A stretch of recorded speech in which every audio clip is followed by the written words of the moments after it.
मालदीव्स और लक्षद्वीप की जो कंट्रोवर्सी चल रहा है, आज हम लोग उसको A to Z समझने वाले हैं। क्या आपको पता है कि ये जो बॉयकॉट मालदीव्स या फिर इंडिया आउट कैंपेन बूम कर रहा है, उसके पीछे दो चीज़ है। एक है ये हेलीकॉप्टर और एक है ये योगा। आप कहोगे कि भैया ये कैसे हो सकता है, ये क्या बोल दिया आपने? हेलीकॉप्टर और योगा का यहाँ पे क्या कनेक्शन बताऊंगा। I will explain everything. Video के लास्ट तक आपको सब क्रिस्टल क्लियर समझ में आ जाएगा। हाय, आई एम मेघराज चेटिया और इस वीडियो में आपको यह भी पता चलेगा कि इस कंट्रोवर्सी में किसको फायदा होगा, किसको नुकसान। उससे भी इम्पोर्टेंट आपका यहाँ पे क्या फ़ायदा होगा और कैसे फ़ायदा होगा। इस सवाल का जवाब के लिए आप ये वीडियो पूरा देखिए और उससे भी इम्पोर्टेंट अभी इस चैनल को आप सब्सक्राइब कर लीजिए ऐसे कंट्रोवर्सीज के अपडेट्स हमेशा पहले पाने के लिए। साथ में लाइक दिस वीडियो और आप अपने नाम कमेंट बॉक्स पर लिखिए ताकि सब आपको जान सके कि आपने ये वीडियो देखा है, और उसके साथ ही अपने व्हाट्सएप स्टेटस और फेसबुक पे ये वीडियो शेयर कर दीजिए ताकि सबको पता चले इंडियंस को एक होने का टाइम आ चुका है। 4 जनवरी 2024 नरेंद्र मोदी जी ने एक पोस्ट किया ट्विटर पे, जहां पे वो अपने लक्षद्वीप की ट्रिप के बारे में बात करी और लोगों को एनकरेज किया कि लोग वहां जाए और वहां की एडवेंचरस एंड ब्यूटीफुल सीन्स को एंजॉय करें। इस पोस्ट में उन्होंने मालदीव्स के नाम कहीं पे भी मेंशन नहीं किया था।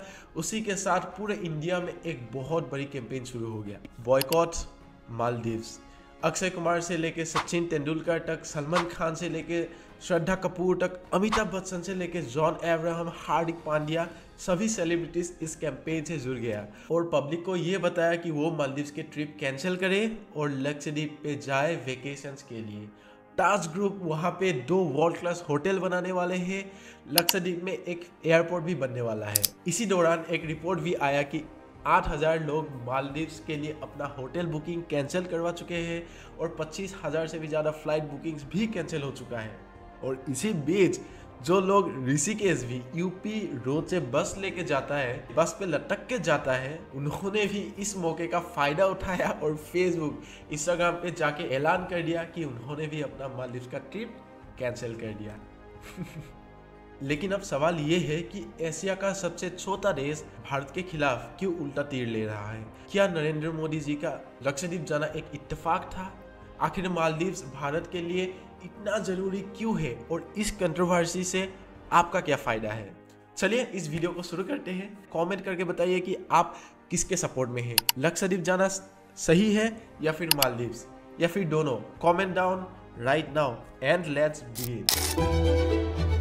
लक्षद्वीप की सुंदरता को शब्दों में समेटना बहुत मुश्किल है। 17 नवंबर 2023 मालदीव्स के नए प्रेसिडेंट इलेक्ट हुआ मोहम्मद मोइजू के पार्टी अपना पूरा इलेक्शन सिर्फ एक ही सेंटीमेंट पे लड़ा था, वो है इंडिया आउट कैंपेन।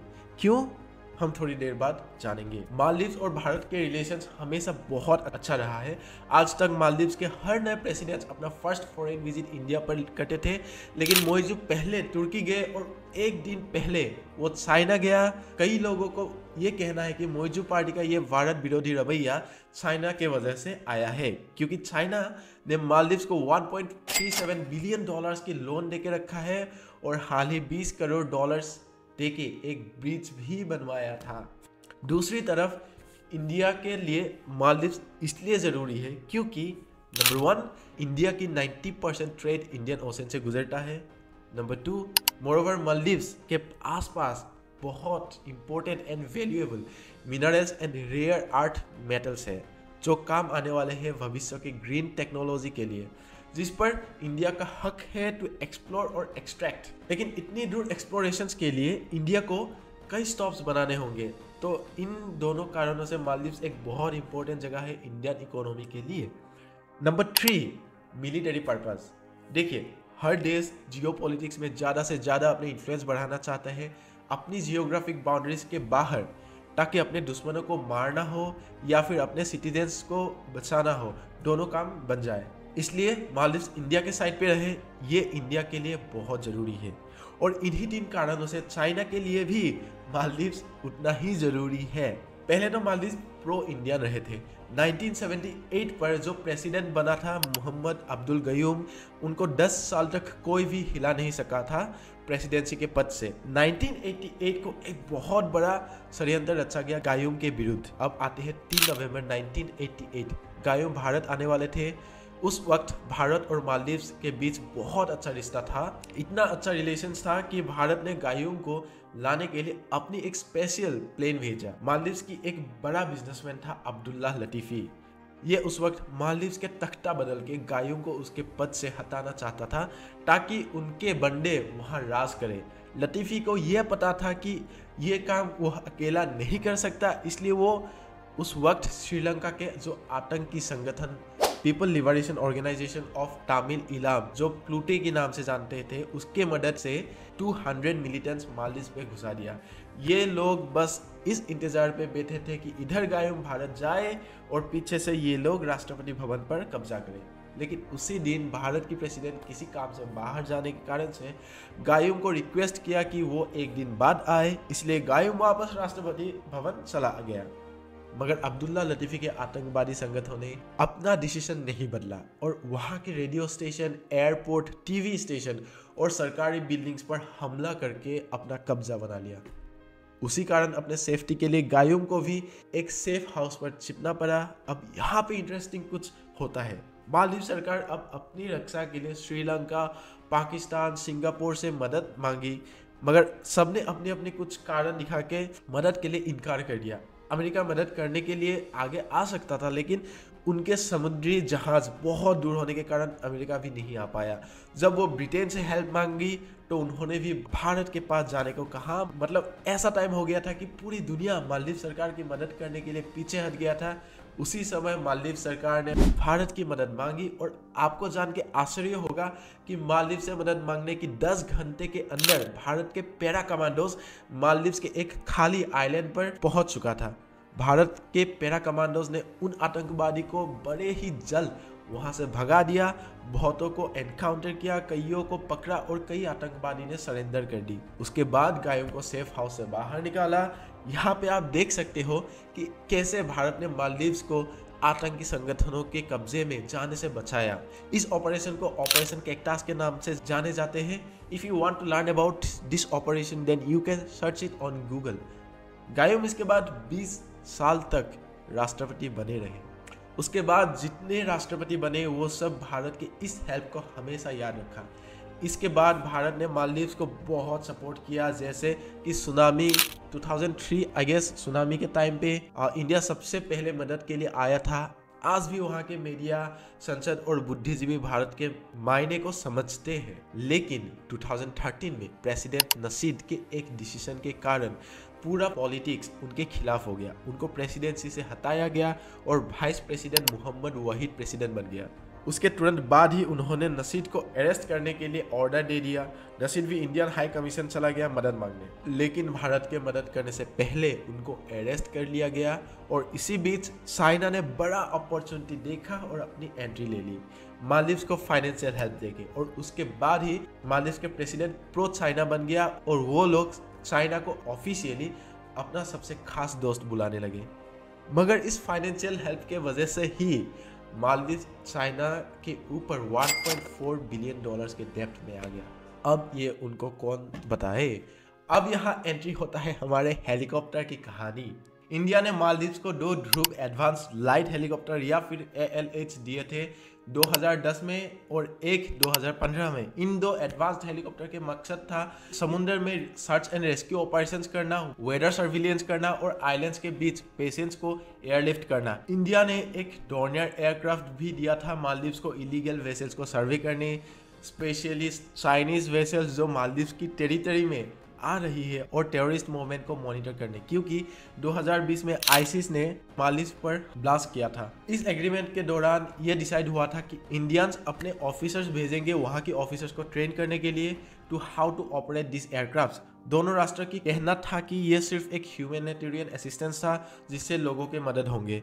क्योंकि इंडियन के ऑफिसर्स मालदीव पर मौजूद था, इसी को बहाना लेके उस एग्रीमेंट को प्रो चाइना प्रेसिडेंट और सरकार ने ये घोषित कर दिया कि ये एक साजिश है इंडिया की मालदीव्स पर अपना मिलिट्री बेस बनाने की। मालदीव सरकार ने मीडिया का यूज किया लोगों को मैनिपुलेट करने के लिए और यहाँ से शुरू होता है इंडियन आउट कैंपेन। इसी के चलते 2016 को प्रेसिडेंट यामीन ने इन हेलीकॉप्टर्स को वापस ले जाने के लिए ऑर्डर दे दिया था इंडिया को। इस तरफ इंडिया ने भी नहीं माना। इस बार 2018 में यहाँ कहानी में बहुत बड़ा ट्विस्ट आता है, जहाँ पे यामीन इलेक्शंस हार जाता है और फिर से एक बार pro Indian candidate Ibrahim Mohamed Solih president बन जाता है। जैसे ही सोलिह प्रेसिडेंट बने, उन्होंने हेलीकॉप्टर्स की जो कॉन्ट्रैक्ट था उसको रिन्यू कर दिया और हेलीकॉप्टर्स को अपने देश में रोक लिया और उन्होंने इंडिया को मालदीव्स पर अपना मिलिट्री बेस बनाने के लिए भी परमिशन दे दिया था। लेकिन कहानी यहाँ पे ही ख़त्म नहीं होता है। इस बार यामीन को कमबैक करने के लिए कोई ऑप्शंस दिखाई नहीं दिया, इसीलिए वो एक सेंटीमेंट को हथियार बना के इलेक्शंस पे उतरे और वो हथियार था इंडियन आउट कैंपेन। इस कैंपेन का मोटो था कि इंडिया को मिलिट्री बेस वहाँ से हटाना है। और यहाँ पे एंट्री आता है योगा की।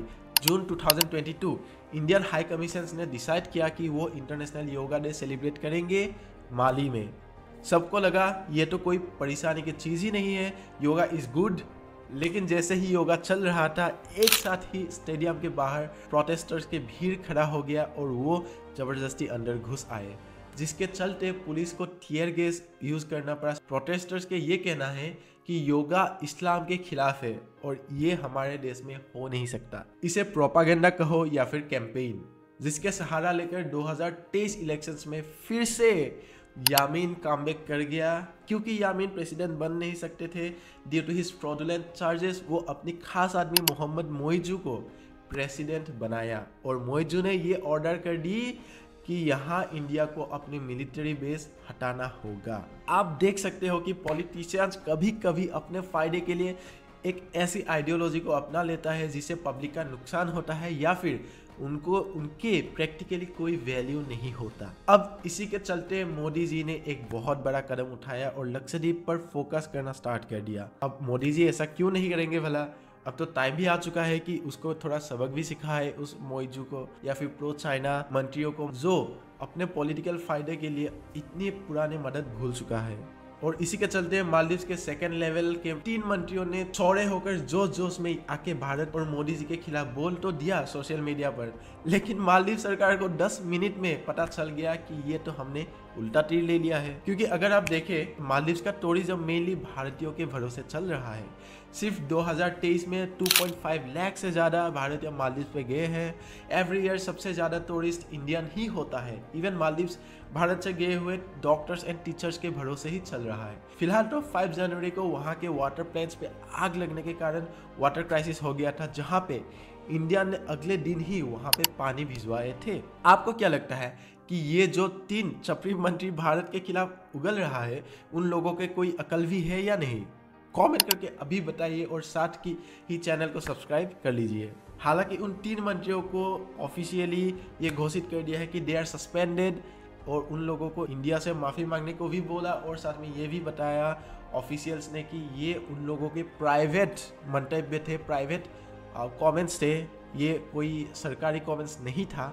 फिर भी उन लोगों का अकल आप ही बताइए। अब आते हैं the very important question, how can you get benefit out of the situation. अगर आप एंटरप्रेन्योर हो या फिर एक स्टूडेंट, आपके लिए बहुत बड़ा अपॉर्चुनिटी है यहाँ to make a good amount of money.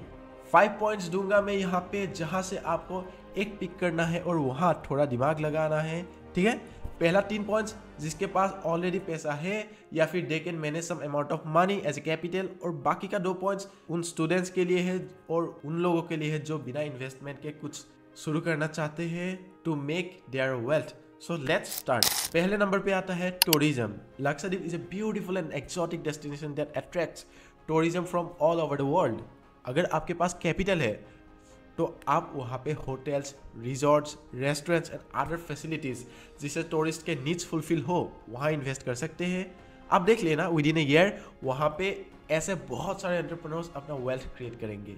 लेकिन इसमें थोड़ा कैपिटल ज़्यादा होना चाहिए, नहीं तो यहाँ आप इन्वेस्ट नहीं कर पाएंगे। Don't worry, we have 4 more points. So number 2 पे है water sports. Lakshadweep water sports enthusiast लोगों के लिए one of the best destinations होने वाला है। अगर आपके पास थोड़ा कम कैपिटल हो तो आप वहाँ पे वाटर स्पोर्ट्स सेंटर खोल सकते हैं, जहाँ आप equipments, training, safety measures provide कर सकते हैं।